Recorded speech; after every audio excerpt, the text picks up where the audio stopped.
Welcome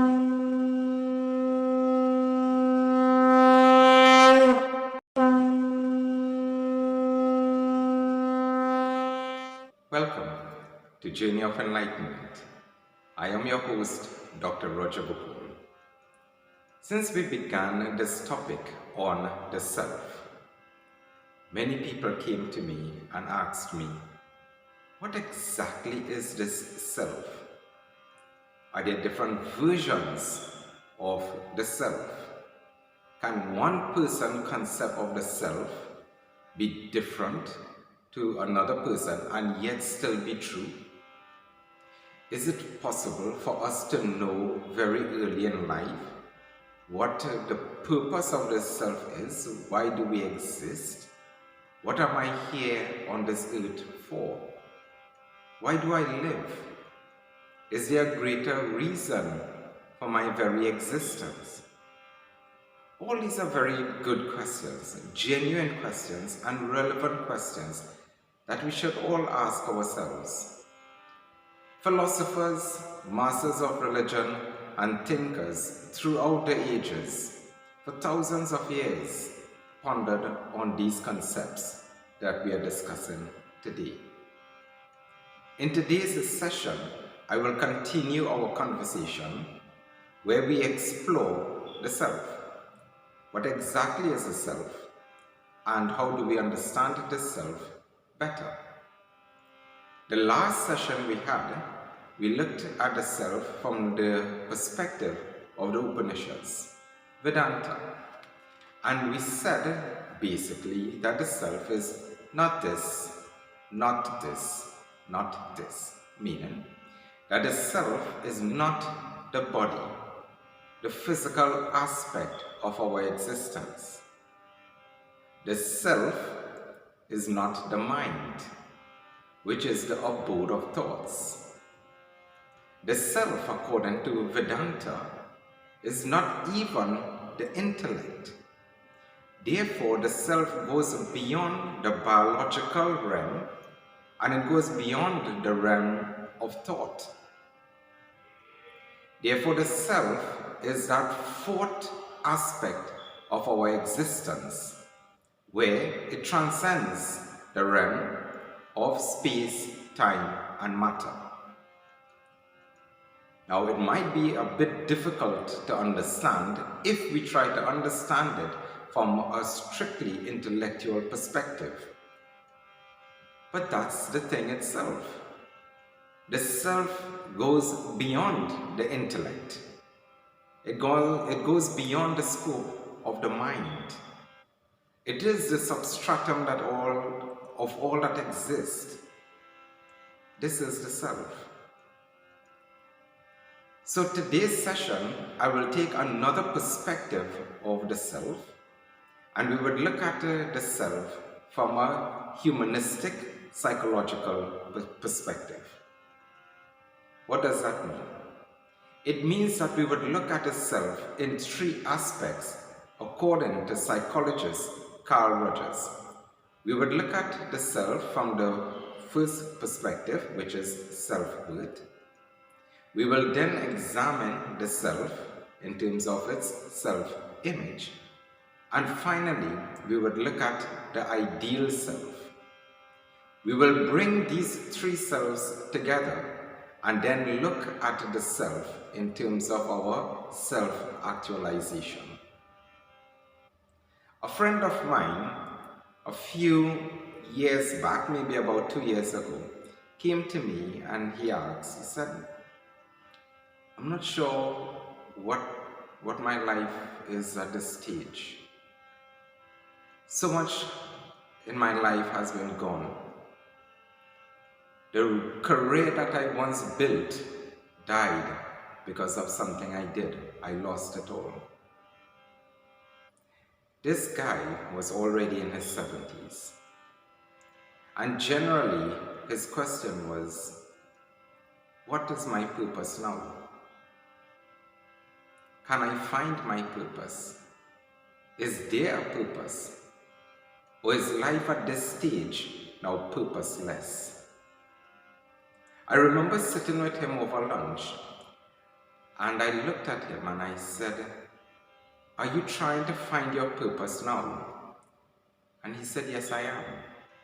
I would love to find my purpose. That would give me meaning in life." And I told him, I said, "Do you know that the best way to find your purpose is to first find yourself? Do you know yourself? Do you understand yourself?" And his response to me was, "What self? Isn't myself my purpose? Doesn't that make me who I am?" And I said, "Perhaps who you are is what creates your purpose, rather than your purpose creating you." Let us go a little deeper into this concept of what is this self from the perspective of humanistic psychology. According to Carl Rogers, the first self exists in the form of what we know as self-worth. What exactly is our self-worth? Our self-worth has been created in our childhood experiences. Many people may look back at their childhood experiences, and happily so, with such joy, with such beautiful emotions, with such goodness of memory. Some others may not have that benefit, and their childhood experiences may have been quite traumatic, quite challenging. Our self-worth is heavily dependent on those childhood experiences. It is how we see ourselves, the emotional security that we feel, that sense of self-esteem that we perceive ourselves to be. It all comes from our childhood experiences, and more so from our caregivers, whether that caregiver was a guardian, our parents, our grandparents, or any other who were very close to us as children, that environment in which we live. To a large extent in our lives, it forms the way we see our world. More so, it forms the way we see ourselves. A particular situation with a girl called Kate reminded me of how our childhood experience could affect our adult life. Kate grew up in a household where she was verbally and emotionally abused. A punishment for getting something wrong was to sleep on the bare floor. A punishment for not doing as well in school was to go to bed without dinner. She woke up in a state of daily fear. She went to bed with that same fear, if not more. The environment around her constantly filled her life with despair, with negativity, with depression. She was always told as a child that you are so stupid, you are so foolish, you would reach nowhere in life. Kate believed it. She believed that to be true. When we spoke to Kate and we asked her, "What is your self-worth? How do you see yourself?" Her first response was to look on the ground. She turned her eyes away and he saw the sadness overtaking her face. As tears streamed down her eyes, her cheeks, she responded. She said, "Yes, my self-worth, I have no idea what it is. I don't find worth in myself. I don't see myself as being worthy of anything. I don't see my life as being worthy of anything. So I asked her, I said, what do you see that is so wrong in your life? Her response was a question. Can you tell me what is right in my life? Isn't everything that could be wrong is wrong? Isn't that just the way that I have to live? Isn't that my lot in life? Maybe that's my karma. Maybe that's just how it is for me. When we spoke to her and we traced it back, where did this concept of yourself come from? And we asked her to go deeper and deeper into her own memory and when these feelings started developing.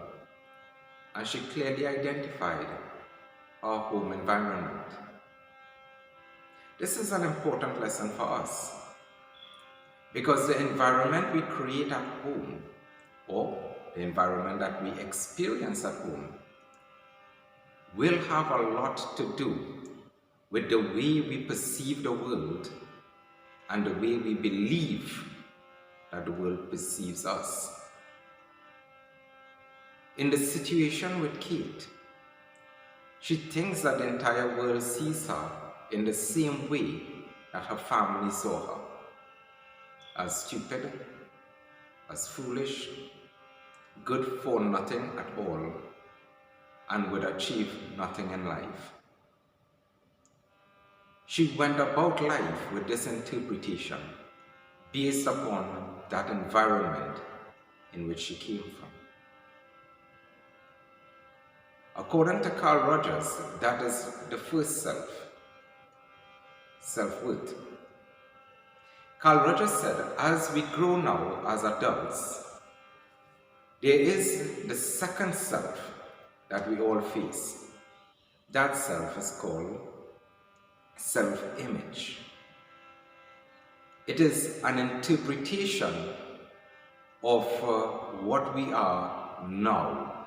In other words, how do we see ourselves now at this point in time? Kate was asked to just simply jot down, to write down a few words, single words, as to how you see yourself now at this stage in your life. And she said, well, what could I say? What could I write about me? There's nothing to write. So she was encouraged, write anything that you wish. You say what you think of yourself now. Write 5 words down. And she wrote, depressed, discouraged, stupid, total waste of time, and a few other very colorful words in which she used to describe herself. That self-image may not necessarily be the reality, but it is a perception that the individual will have of themselves. It may or may not be true, and therein lies an identity crisis. With Kate, she saw herself that way. She saw herself as being an underachiever. At the moment, despite the fact that Kate was the only person in her entire family who pursued tertiary level education, she still did not see any worth in that. She saw herself as stupid, even though all her grades at school showed A's and B pluses. That conflict now exists between her perception and her reality. And she believed the perception more than the objective reality. that is self-image. Carl Rogers went on to identify the third aspect of the self. He called it the ideal self. What exactly is the ideal self will change from person to person. What we consider to be ideal for us may not be the same for someone else. And that's the beauty in it. For one person, the ideal self might be to reach a particular financial level in life, to reach a certain level in society, to reach a certain level in terms of academic achievement, and it differs from person to person. The ideal self is what we choose to identify as our ultimate goal, our ultimate achievement, our ultimate aspiration. That is the ideal self. I was in Rishikesh at the foothills of the Himalayas, and I was walking along the banks of the Ganges, the holy Ganga, with a friend. And this friend asked me, why would these sadhus be here and not pursue higher goals in life? So I looked at this friend and I said, higher goals such as? And the response was, higher goals such as just getting a job, making money, traveling the globe, staying in nice restaurants, hotels. Why would they subject themselves to this and therefore not be happy? So I said, not be happy. Do you think that they are not happy? What is happiness for one may not necessarily be happiness for the next. It all depends on that ideal self, what we set for ourselves. Our own standard, unique to us, which cannot and definitely should not be imposed on any other. Now, self-actualization takes a look at the extent of the overlap between our self-image, meaning how we perceive ourselves, what we think about ourselves, and this ideal self, in other words, what we wish to achieve. Now, if what we wish to achieve is not being satisfied by our self-image, meaning that, for instance, if I wish to achieve a certain level of education, let's say a degree from a good university, so that's my ideal self. But my self-image is telling me, do not pursue a degree because I am a failure in life and I will reach nowhere, and doing a degree is way out of my league. Then there's a major gap between the ideal self and that self-image. In so doing, we do not self-actualize because there is no close or intimate overlap between the ideal self and our self-image. Going back to that same concept, if the ideal self is to do a degree, but the self-image tells me, yes, I can, and I will, and I start pursuing that degree in whatever field I choose, then there is an overlap. And the more I achieve that degree, do my courses, get through from year 1 to year 2, etc., then there is a realization of that self-actualization taking place, because the ideal self is now closely matched with the self-image. Therefore, self-actualization is becoming more and more a reality. And this can be true for any aspect of our lives. The major lesson today is simply, what is our self-worth? Yes, it will be affected greatly by our childhood experiences. But as we grow, we also need to give ourselves a new, a fresh perspective on our life. We are in charge of our lives. We will determine what our lives could be now. Our self-image is true. It can be affected by our self-worth. But remember, while we might be a product of our past, we are the producers of our future. And set for ourselves whatever goals you choose. What is unique to you? What brings us satisfaction to you? And believe in it. And in so doing, the self-image, the healthy sense of the self, becomes closer to the ideal self.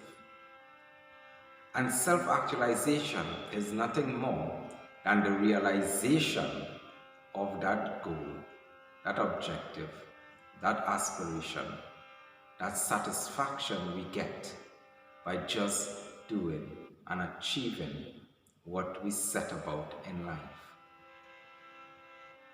What is our purpose? Once we understand the self, our self-worth, our self-image, our ideal self, then we find our purpose and we achieve it with such grace and beauty. Pursue knowledge of the self. Understand the self. Create a healthy self, and your purpose will be revealed to you. Thank you very much for joining me in this session of Journey of Enlightenment.